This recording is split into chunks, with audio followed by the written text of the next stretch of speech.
Hello दोस्तों, मैं स्वागत करता हूं आपके अपने YouTube channel physical education with Ashish में। दोस्तों, आज की इस वीडियो में हम कवर करने वाले C101 history principle and foundation of physical education के foundation and history of physical education को। लास्ट वीडियो में मैंने principle of physical education cover कर लिया था। जैसे कि आप स्क्रीन पर देख पा रहे होंगे, ये history and foundation of physical education है, जिसमें BPS, BPED, MPED, UGC net की आप प्रिपरेशन कर रहे हो फिजिकल एजुकेशन के किसी भी कोर्स में history and foundation of physical education पूरा कवर हो जाएगा। ये दोस्तों काफ़ी इजी और बहुत सिंपल लैंग्वेज में बनाए हुए नोट्स हैं। ये मेरे ही नोट्स है दोस्तों, जो काफ़ी सारी बुक से मैंने लेके बनाए हैं। तो अगर आप कोई भी आपके पास बुक है फिजिकल एजुकेशन की, इतने इजी नोट्स आपको किसी भी बुक में नहीं मिलेंगे। उनके लैंग्वेज काफ़ी टफ होती है, तो इसीलिए आपके लिए बेस्ट रहेगा ये नोट्स, ठीक है, जो मैं वेबसाइट पे आपको प्रोवाइड कर दूंगा। डिस्क्रिप्शन पे लिंक पे जाकर देख लेना। फिजिकल एजुकेशन विद आशीष नाम से मेरी वेबसाइट भी है। अगर आपने अभी तक चैनल को सब्सक्राइब नहीं किया है तो पहले चैनल को सब्सक्राइब कर लेना। चलते हैं अपनी वीडियो में आगे की तरफ। तो सबसे पहले हम इस वीडियो में क्या क्या हम कवर अप करने वाले देख लीजिए। शारीरिक शिक्षा का अर्थ, परिभाषा एंड उद्देश्य, यानी meaning, definition and objective physical education. उसके बाद काफ़ी इंपॉर्टेंट ये 3 क्वेश्चन होते हैं जो 100% आने के चांसेस रहते हैं। शारीरिक शिक्षा में खेलकूद का विस्तार पूर्वक वर्णन, मतलब शारीरिक शिक्षा में खेलकूद का क्या विस्तार है। दूसरा, शारीरिक शिक्षा में खेलकूद के क्षेत्र में मनोवैज्ञानिक विषय के अध्यापन योगदान का महत्व। तीसरा है दोस्तों, शारीरिक शिक्षा में खेल मनोविज्ञान का महत्व। ये तीनों क्वेश्चन काफ़ी इंपॉर्टेंट रहते हैं, जिसको हम पढ़ेंगे। सबसे पहले हम कवर करने वाले हैं शारीरिक शिक्षा का अर्थ, परिभाषा एवं उद्देश्य, ठीक है। अब शारीरिक शिक्षा दो शब्दों से मिलकर बना है, शारीरिक एवं शिक्षा, जिसमें शारीरिक का अर्थ होता है शरीर संबंधित क्रियाएं, जैसे शारीरिक बल, शारीरिक क्षमता, शारीरिक बनावट, शारीरिक फिटनेस, ठीक है। और शिक्षा का हमारा अर्थ होता है कि सभी क्रियाकलापों को, स्किल्स को सीखना, जिसके फलस्वरूप मनुष्य का बौद्धिक रूप से विकास होता है, यानी कि हमारी मेंटल एबिलिटी वहाँ पे स्ट्रॉन्ग होती है। उसको दोस्तों हम बात करते हैं शिक्षा में, ठीक है। अब हम आगे बात करेंगे शारीरिक शिक्षा की। अगर डेफिनेशन की बात करूं, शारीरिक शिक्षा वह शिक्षा है जो मनुष्य के शारीरिक व मानसिक विकास करती है। शिक्षा के द्वारा ही बच्चों में सर्वांगीण विकास की क्षमता को बढ़ाती है। ये दोस्तों होती है शारीरिक शिक्षा। शारीरिक शिक्षा से व्यक्ति चुनौतियों से प्रभावी तरीके से लड़ने में सक्षम हो जाता है। शारीरिक शिक्षा बेसिक शिक्षा है जो शारीरिक क्रियाओं के माध्यम से व्यक्ति का विकास करती है, यानी कि शारीरिक शिक्षा वह शिक्षा है जो शारीरिक क्रियाकलापों के, जो भी फिजिकल एबिलिटी होती है, उसके माध्यम से व्यक्ति या बच्चे का विकास करती है। शारीरिक शिक्षा का शारीरिक व मानसिक रूप से व्यक्ति को पूर्ण बनाना ही उद्देश्य होता है। शारीरिक शिक्षा के माध्यम से बच्चों में संपूर्ण व्यक्तित्व का विकास होता है। अब हम बात करेंगे शारीरिक शिक्षा का उद्देश्य, यानी ऑब्जेक्टिव्स क्या है फिजिकल एजुकेशन के, उसको कवर अप करेंगे। तो शारीरिक शिक्षा या शिक्षा जो नॉर्मल बात करूं, उसका उद्देश्य होता है व्यक्ति को शारीरिक व मानसिक रूप से स्वस्थ रखना, समाज में रहने योग्य बनाना, नई नई चुनौतियों का सामना करने के लिए सक्षम बनाना, अपने उद्देश्य की ओर अग्रसर करना, जिसके माध्यम से व्यक्ति का संपूर्ण विकास होता है। समाज को स्वस्थ रहने के लिए भी प्रेरित करता है ऐसा व्यक्ति, ठीक है। शारीरिक शिक्षा के माध्यम से लोगों को स्वस्थ जीवन जीने हेतु आवश्यक व्यायाम, खेलकूद आदि के लिए भी प्रेरित किया जाता है। बच्चों को खेल की ओर आकर्षित करना एवं शिक्षा के साथ साथ शारीरिक रूप से भी विकास करना ही शारीरिक शिक्षा का मूलभूत उद्देश्य होता है। अब दोस्तों, बचपन से ही बच्चों को स्कूलों में शारीरिक शिक्षा के बारे में पढ़ाना काफी आवश्यक होता है, जिससे बच्चों का रुझान खेल कूद के प्रति भी बढ़ सके और वह शारीरिक रूप से भी स्वस्थ रह सके। ये एक मूलभूत उद्देश्य होता है शारीरिक शिक्षा का, क्योंकि जैसे कि ओलंपिक्स में हम देखते हैं कि हमारे तरफ से रिप्रेजेंट करने वाले रहते हैं, लेकिन बेसिक जो एक बच्चों का बेसिक होता है स्कूल लेवल, वहां पे हम कितना खेलकूद के लिए उन्हें प्रेरित कर रहे हैं, कितना हम खेलकूद की प्रतियोगिता करा रहे हैं, जिससे वो खेलकूद में प्रतिभाग करे और आगे करियर खेलकूद में बनाए, तो वो बहुत जरूरी होता है, ठीक है। अब खेलकूद से या शारीरिक शिक्षा से होता क्या है, उसका फायदा क्या है अगर हम स्कूलों में करा रहे हैं, वो भी तो जरूरी है ना। तो उसका सर्वांगीण विकास, यानी कि जिसके अंदर संपूर्ण तरह का विकास होता है। शारीरिक बुद्धि का विकास, मानसिक विकास, भावनात्मक विकास जो इमोशनली विकास होता है, व्यक्तिगत विकास, चरित्र का विकास, न्यूरोपेसिव यानी मसल्स का विकास और शारीरिक स्वास्थ्य में बढ़ोतरी, ये सारे के सारे उद्देश्य रहते हैं शारीरिक शिक्षा के। इसलिए शारीरिक शिक्षा को, फिजिकल एजुकेशन को स्कूलों में कराना बहुत जरूरी होता है। और एक फिजिकल एजुकेशन टीचर को इन चीजों के बारे में पता भी होना चाहिए, तभी वो उन बच्चों को फिजिकल और मेंटली फिट कर सकता है। अब बहुत इंपॉर्टेंट पार्ट है ये भी, भारतीय शारीरिक शिक्षा में खेल कूद का विस्तार पूर्ण वर्णन। तो अब यहाँ पे थोड़ी हिस्ट्री आ जाएगी, क्योंकि हिस्ट्री भी इसके अंदर आती है। तो पूरी हिस्ट्री मैंने इसके अंदर कवर अप कर ली है, उसको आप पढ़ोगे बहुत इंटरेस्टिंग आपको लगेगी। तो भारतीय जो संस्कृति है, ठीक है, जो सभ्यता है हमारी, उस सभ्यता में खेल कूद जो मानव जीवन का एक विशेष अभिन्न अंग होते थे, क्योंकि व्यक्ति मानते थे कि उचित व्यायाम करने से हमारा शरीर, हमारे विचार भी स्वस्थ होते हैं, हमारा दिमाग, जो हमारे विचार होते हैं, दूसरों के प्रति विचार, हमारा आचरण, वो भी स्वस्थ होता है। ये हमारी पुरातन संस्कृति, जो हमारी भारतीय संस्कृति है, उसमें ये कहा गया था। अब जिसके बिना जीवन अधूरा है, खेलकूद व्यायाम जो हमारे शिव, भगवान शिव थे, जो आदिकालीन पुराने काल, रामायण महाभारत काल, मराठा, सभी युगों से चली आ रही है। शारीरिक जो क्रियाकलाप है, शारीरिक खेलकूद है, वो पुरातन, हमारी पुरानी संस्कृति से चले आ रहे हैं। वो आप, अगर आप भी पढ़े हो, महाभारत आप पढ़ो, रामायण आप पढ़ो, उसमें इतनी सारी प्रतियोगिता, इतनी अलग अलग चीजें होती थी, उससे आप समझ पाओगे कि खेलकूद हमारी जो भारतीय संस्कृति है उसमें पुरातन समय से चलता आ रहा है। विभिन्न रूपों से जीवन संचालन क्रिया प्रणाली के आधार पर स्वस्थ जीवन जीने हेतु ये प्रयोग किया गया है। अब इसके अंदर काफी सारे अनुसंधान भी हुए, रिसर्च भी हुई है, जिसके अंदर ये हमने पता लगाया। अब सिंधु घाटी की सभ्यता पर या हमारी मोहनजोदड़ो की सभ्यता, जितनी भी हमारी पुरातन संस्कृति है, सभ्यता है, उसके अंदर आपको खेल कूद की चीजें मिल जाएगी, कला संस्कृति मिल जाएगी। बहुत सारे यहाँ पे जो रिसर्च हुई है उसके अंदर पाया गया है कि आधुनिक काल में भी खेलकूद व कला संस्कृति में कार्य हो रहे हैं, लेकिन अपितु जो पुरातन संस्कृति में, उसमें इतनी ज्यादा खेलकूद प्रतियोगिता होती थी जिसका आकलन करना आज के समय में संभव नहीं है। जो आदिकाल में हमारे संत होते थे, जैसे कि आदिकाल में तीरंदाजी, मल्लयुद्ध, घुड़दौड़, कुश्ती, तीरंदाजी, बहुत सारी अलग अलग तरह की दौड़ कूद, ये सब प्रतियोगिताएं होती थी।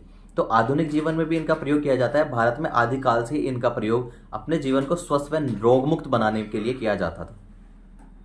अब बात करते हैं वर्तमान में। मैंने पुरातन तो आपको बता दिया कि हमारी किस किस तरह के, हमारे जितनी हमारी महाभारत, रामायण या पुरातन हमारी अलग अलग सभ्यताएं थी, उसके अंदर खेलकूद के काफी सारे प्रमाण मिले हैं हमें। अब आधुनिक अगर मैं काल की बात करूं तो स्वतंत्र भारत में जवाहरलाल नेहरू जी के प्रोत्साहन द्वारा शारीरिक शिक्षा व खेल कूद पर विशेष ध्यान दिया गया। भारत के प्रत्येक विद्यालय, महाविद्यालय तक इसको पहुंचाया गया, एक अभिन्न हिस्सा माना गया इसको। ठीक है। भारतीय खेलकूद में विदेशी संगठनों के संचालन हेतु महाराष्ट्र राज्य में स्थित अमरावती हनुमान व्यायाम परिसर मंडल व्यायामशाला, वाराणसी उत्तर प्रदेश, गुजरात राज्य में बड़ोदरा में स्थित रानी लक्ष्मीबाई गया मंडल, झांसी विशेष रूप से प्रसिद्ध है। ये दोनों के दोनों उस टाइम के पुरातन हमारे एक मंडल होते थे, व्यायाम मंडल, जिनके अंदर हमारी भारतीय जो खेलकूद की कला थी उसको यहाँ पे पुरातन काल से ही रखा गया था। अब इस समय में भारत में कबड्डी, कुश्ती, घुड़सवारी, तीरंदाजी खेल कार्यक्रम विशेषकर किए जाते थे। जो पारंपरिक हमारी सभ्यता थी, जो हमारे आधुनिक काल में इसका प्रयोग विकास मात्रक प्रणाली के रूप में भी किया जाता है। बच्चों को स्कूल में ही उनका जो संपूर्ण विकास है किया जा सके, उसका यूज किया जाता था। बच्चे शारीरिक और मानसिक दोनों रूप से स्वस्थ रह सके, इसलिए उसका प्रयोग किया जाता था। ठीक है। अब स्वतंत्र भारत में ही एशियन खेलों की शुरुआत हुई। सन 1951 में प्रथम एशियन खेलों का आयोजन हमारी नई दिल्ली में हुआ था, ये तो आपको पता ही होगा।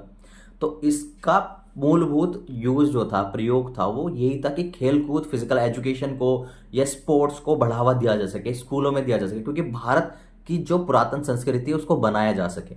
अब हम बात करेंगे शारीरिक शिक्षा में खेल कूद के क्षेत्र में मनोवैज्ञानिक विषय के अध्यापन योगदान का महत्व, यानी कि मनोविज्ञान जो विषय है उसका अध्यापन से हमारी शारीरिक शिक्षा में खेल कूद में क्या महत्व है उसको करेंगे। ये क्वेश्चन काफी इंपॉर्टेंट है, यही क्वेश्चन आपको देखने को मिलेंगे, और इनको अगर आपने एक बार अच्छे से पढ़ लोगे तो आप अच्छे से अच्छे मार्क्स वहां पे आपके आ जाएंगे। सिर्फ आपको पढ़ना है, इस वीडियो को कंप्लीट देखना है, आपको सारे डाउट आपके क्लियर हो जाएंगे इसी वीडियो में।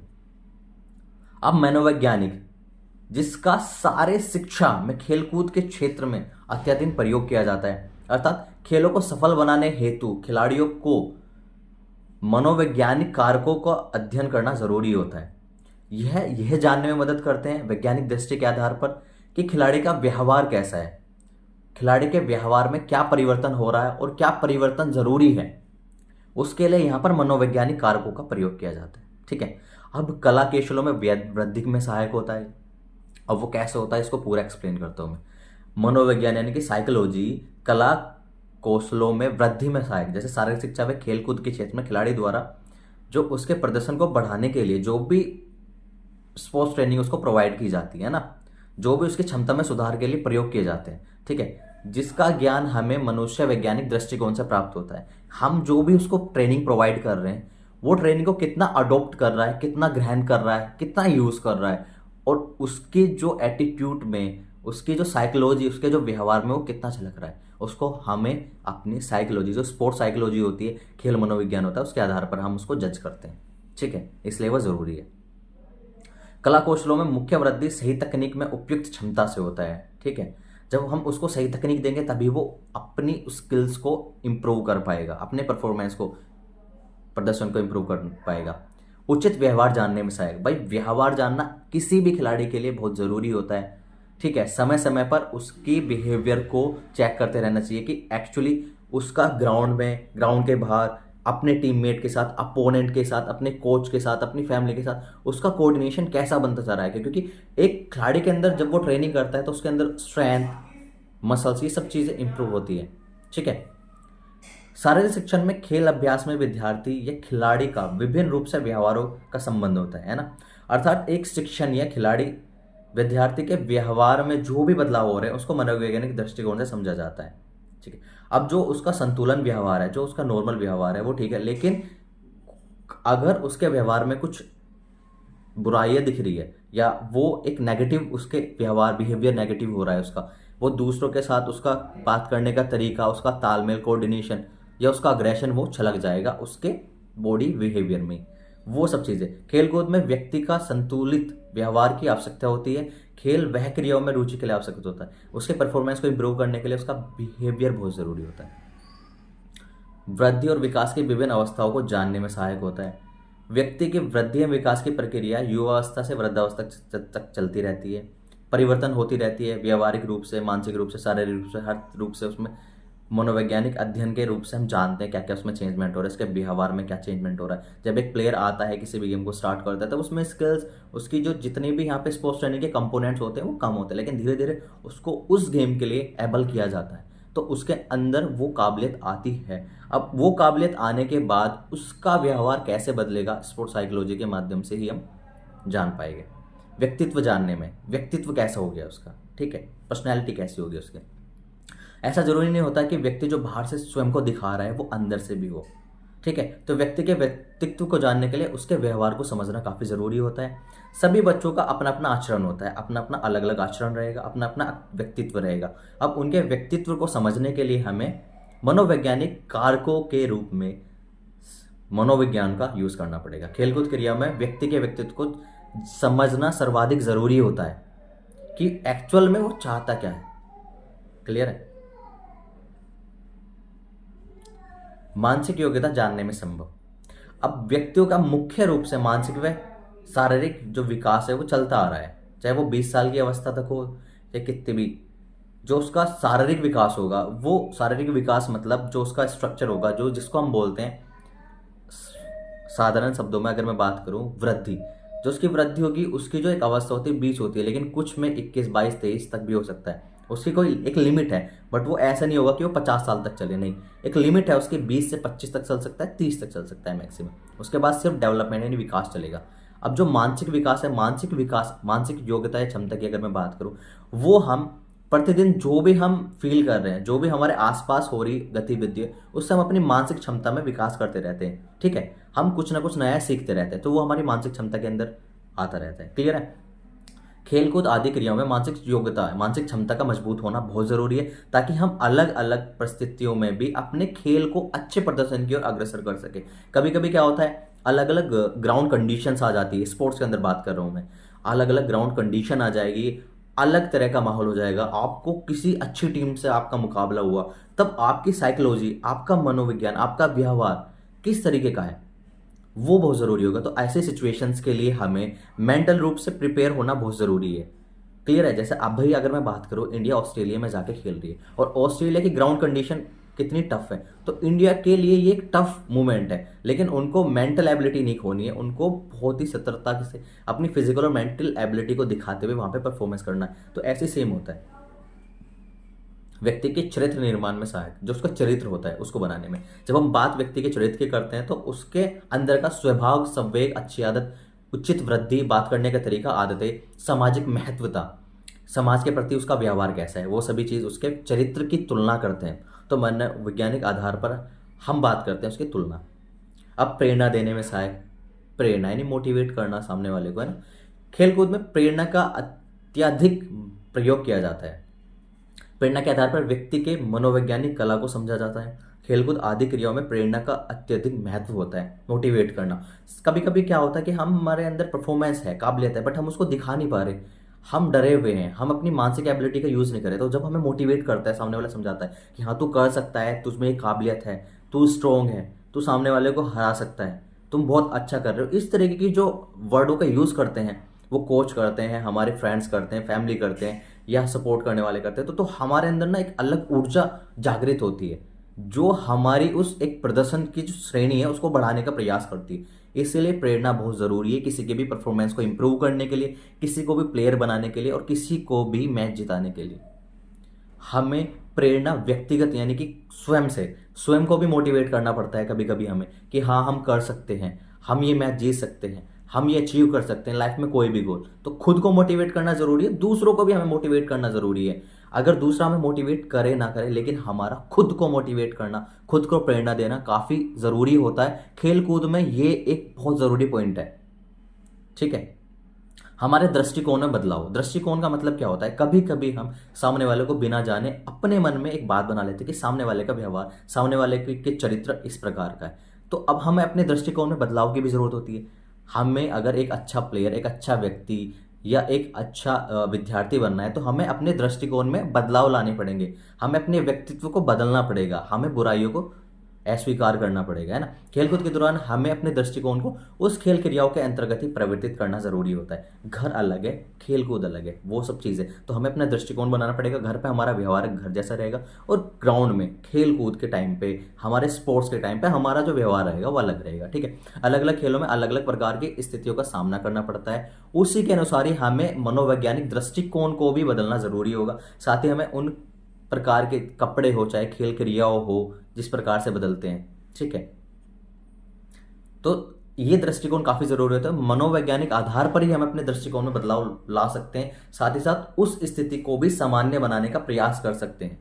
ये एक बहुत इंपॉर्टेंट टॉपिक अभी हमने पढ़ा है, इन सभी को आप अच्छे से पढ़ लेना, काफी इंपॉर्टेंट है। और इसी के अंदर पूरी फिजिकल एजुकेशन खत्म है। आप अगर फिजिकल एजुकेशन की फील्ड में हो तो चाहे आप बीपीएस कर रहे हो, चाहे बीपीएड कर रहे हो, एमपीएड करोगे, कुछ भी करोगे, यही चीज आपको देखने को मिलेगी। और ये चीज आपने एक बार समझ ली तो आप एक अच्छे फिजिकल एजुकेशन टीचर बन सकते हैं। शारीरिक शिक्षा में खेल मनोविज्ञान का महत्व क्या है, अभी तक हमने पढ़ा कि उसकी महत्वता क्या है, क्यों वो खेल कूद उसको बढ़ा रहा है। तो अभी इसके अंदर हम एक एज ए स्पोर्ट्स के अंदर पढ़ेंगे कि क्यों जरूरी है। ठीक है, तो खेल मनोविज्ञान के आधार पर हम खिलाड़ी के अध्यापन का सही तरीका सीख लेते हैं कि किस तरीके से उसको अध्यापन करना है, समझना है सामने वाले खिलाड़ी को, उसके व्यक्तित्व को, कैसे उसका व्यक्तित्व बदल रहा है उसको।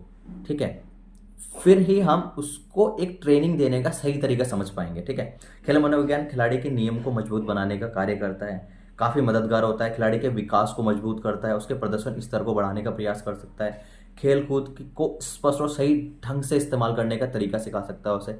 खेल मनोविज्ञान के द्वारा खिलाड़ी के खेल के प्रति जागरूकता बढ़ाता है, वो नई नई स्किल्स, नई नई जो भी चेंजमेंट हो रहे वो उसे सिखाता है। ठीक है, खिलाड़ी को भयमुक्त बनाने का प्रयास करता है, जिससे वह दूसरे खिलाड़ी अपने सीनियर उन सभी से वार्तालाप करने में सक्षम हो सके, नई नई चीजें उनको अपनी प्रॉब्लम शेयर करने में।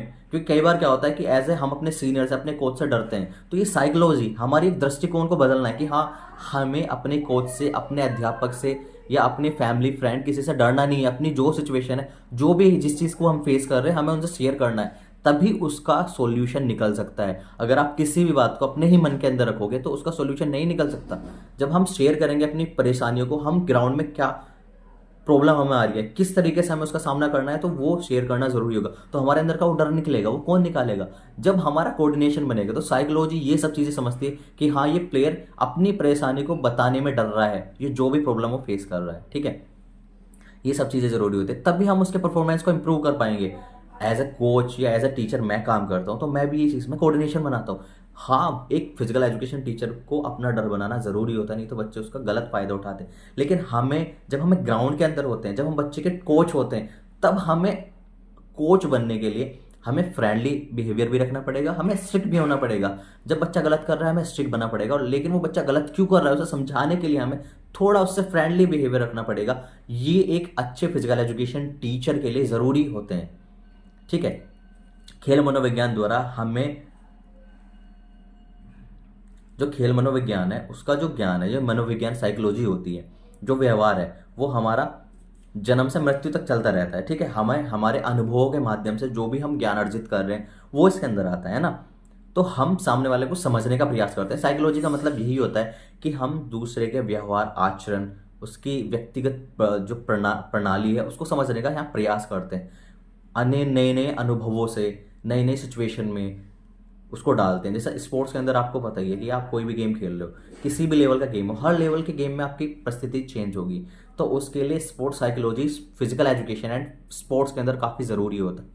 तो दोस्तों आज की इस वीडियो में हमने बात कर ली है यहाँ पे कंप्लीट, हमने यहाँ पे history and foundation of physical education को कवर अप कर लिया है। ये सारे के सारे हमने चारों टॉपिक यहाँ पे कवर कर लिए हैं। पूरे नोट्स आपको मिल जाएंगे वेबसाइट पे। कोई भी दिक्कत रहती है कमेंट करके पूछ सकते हो, और ये नोट सबसे इजी लैंग्वेज में नोट्स है। और अगर आपको कोई भी क्वेरी आई है आप कमेंट करके पूछना। चैनल को सब्सक्राइब करना काफ़ी ज़रूरी है आपके लिए। अगर आप नहीं करोगे तो इंपॉर्टेंट टॉपिक्स, इंपॉर्टेंट वीडियोस जो मैंने लास्ट वीडियोस बना रखी है फिजिकल एजुकेशन की, इतनी सारी वीडियो मैंने ऑलरेडी बना रखी है, काफ़ी सारे क्वेश्चन पेपर सोल्व कर रखे हैं, वो भी मैं आपको डिस्क्रिप्शन में लिंक दे दूँगा, अपनी वेबसाइट का लिंक दे दूंगा जहाँ से आप नोट्स देख सकते हो।